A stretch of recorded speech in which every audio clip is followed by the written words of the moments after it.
Hey yo, welcome back to another episode, or whatever, to join the commentary of the silly season and quick news today happening on a Friday, not on a Wednesday, due to the lack of news, more or less. So let's start on it. The first of them. First of all, looks like today I forgot how to speak.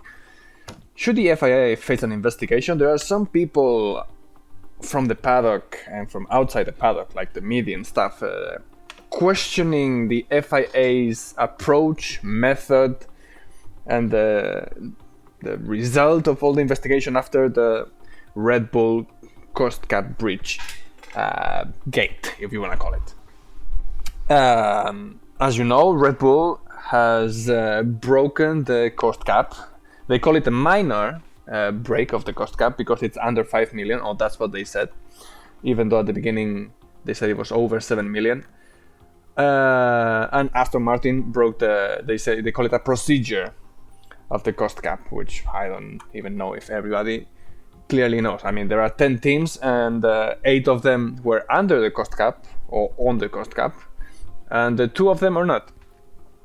Christian Horner says that it's the first year, it's very young, it's very difficult. Well, I'm guessing this was really well clarified. As we all know, F1 is a very competitive sport and every single team is trying to find a loophole, a gray area to be sneaky and gain advantage of absolutely every single thing they can. When they put the cost cap, I'm guessing this was extremely clarified on what can be included and what cannot be included, how much you can spend here and there. Like other teams, team members and bosses, and they are complaining that what Red Bull did can actually gain a huge advantage on a season, right? Spending, even if it's 5 million, 5 million is the budget of a team of developing the car during a season, right? It can be a new floor, a new front wing, the rear wing, suspension, can be anything. Spending 5 million, especially for Red Bull when they were battling for the championship in the season 2021, and now in the 2022 they have the best car on the grid. It raises a lot of questions and suspicions. The FIA have not been very transparent about it either. They announced it this week, even though they were delaying it.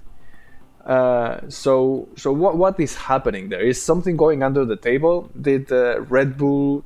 Let's not forget Red Bull is a team that has a kind of a power in the sport, right? They have 4 teams and one of them is the main team. Has a lot of influence. So has Red Bull threatened, like they did in other occasions in the recent years, of leaving the sport if things do not change?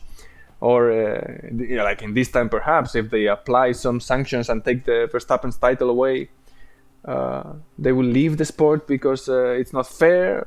However, what is fair, right? Because the other teams did stay in the cost cap and they didn't. They took advantage of that.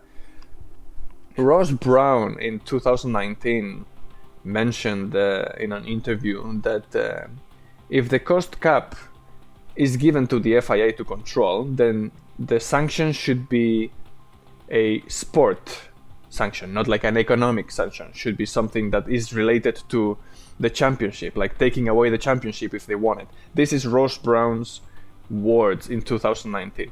It happened in 2021. So should Verstappen's world title disappear, be given to Lewis Hamilton, should be sanctioned, like Schumacher got sanctioned in 1997 for crashing on purpose against Jacques Villeneuve to win the title? I mean, this is gonna be a really important thing. First of all, because if one team breaches the cost cap and the sanction is not like a sports sanction, it's just an economical sanction. Let's say if you break 5 million and it's a minor sanction, then you have to pay 5 million to the FIA or 5 million to the other teams. Then I'm guessing like big teams with a huge budget that used to have before, like Ferrari, Mercedes or Red Bull, that used to spend more than 300 million in a single season compared to the 145 or 40 this year and 35 next year. Like for them it could be nothing spending 5 million extra and paying 5 million to the other teams. That will help them a lot, and actually it will help to create an even bigger gap between the teams. So is it an option?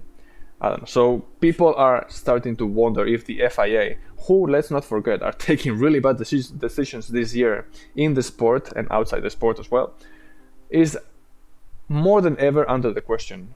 So should they have a internal investigation? Actually, personally, my opinion, and this is just my humble opinion as an F1 fan, I think they should actually. Something is going on there, and they are not being clear, they are not being transparent, and their decisions that they are taking, even including in the races, is really, really something to be looked at. So let's see how this develops, because I'm guessing this is going to be something that will go on time a lot. Haas has called a press conference ahead of the USA Grand Prix. Let's not forget, Haas is one of the only two teams remaining to confirm their second driver. So is this related to that? Haas is considering drivers like Hülkenberg, Giovinazzi, or their current second driver, Mick Schumacher. I think Mick Schumacher should remain in the team. Why? Mainly because if you look at the past races, he is, I will not say qualifying because I don't have the memory exactly of how each one is in the past races, like let's say from Silverstone on. But in the race results, Schumacher has been in front of Magnussen in every single race. So why shouldn't they keep him, right? He is actually now performing better than Kevin Magnussen. So what's happening? Why should you get rid of the driver that is actually qualifying better than the other driver? But anyway, this is again one of my opinions. I'm guessing that Gunther Steiner and Gene Haas and all the other people who are responsible for this are considering many other aspects of the team in general, like a greater view just on who is driving better, right? Maybe who can develop the car better, who can help the team to go better. Maybe Schumacher and Magnussen do not have the same driving styles, so the car doesn't suit to one or the other. It has to, so not one or the other, that doesn't suit both of them, like suits either one or the other one. So if you make it the car go in one direction, like perhaps Red Bull is doing with Verstappen, then Perez cannot drive it. So something like that. So maybe they're looking for two drivers that have a similar driving style. But anyway, just to consider, if Nico Hülkenberg ends up landing on the team, it's going to be quite interesting, the same as it's going to happen in Alpine, where Gasly and Ocon do not have a very good friendship, let's say, to put it softly. Magnussen and Hülkenberg do not have the best friendship either, so that could be another interesting team to watch, right? Where could Daniel Ricciardo land in 2024? Let's see. Well, the main teams are going to have all the seats blocked, especially when there's voices saying that Hamilton is going to stay in the team for a longer time, perhaps another 3 years renewed. So Ferrari, Red Bull, and Mercedes do have their teams locked. Alpine will have the team locked as well, as will Aston Martin, and other teams like Williams or Haas are not a car where Daniel Ricciardo wants to go. So what are the options left? Not AlphaTauri. So the only team that could be left would be Alfa Romeo, or in this case Sauber, with their linked to Audi. Why? They have Valtteri Bottas that has a multi-annual contract, but Zhou Guanyu renewed only for 1 year. If Audi comes in, Audi will want somebody with a higher profile than Valtteri Bottas, for example. So Daniel Ricciardo could be one of the options. If Bottas stays and the second driver is not decided, perhaps what is the name of the young driver academy? Theo Porcher is one of the options, right? But would you want to have Valtteri Bottas and Theo Porcher, or Daniel Ricciardo and Theo Porcher, or Bottas and Ricciardo, right? On the other hand, Audi already announced that they want to have a German driver. So we don't know, but apparently that would be the only desirable team for Daniel Ricciardo in 2024, considering that Audi will be a constructors team. So let's see how that develops in that area. Now let's go to the silly season, where there is not so many news. Schumacher looks like he is going to stay in the team after all, based on Gunther Steiner's declarations, where he mentioned that Mick has like a home advantage of keeping the seat, right? Especially with the last performances that he is having.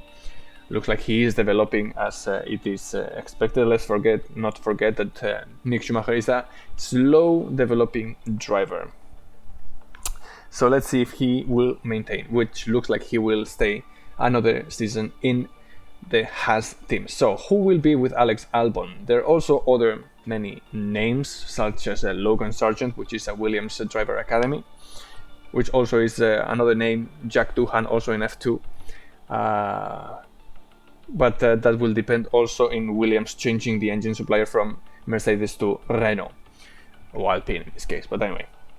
But the voices say in the paddock that Logan Sargent will be the favorite one after all. So Giovinazzi, Hülkenberg, and all these drivers that have been out of the F1 looks like will not have a chance to come into the sport back. So let's see how things develop. This weekend we don't have a Grand Prix, we have MotoGP in Australia. But anyway, so stay tuned for the next week where we will have the Kota Grand Prix. If anything develops, we will say it in this channel. Not first, but maybe 10th. Stay tuned, have a nice day.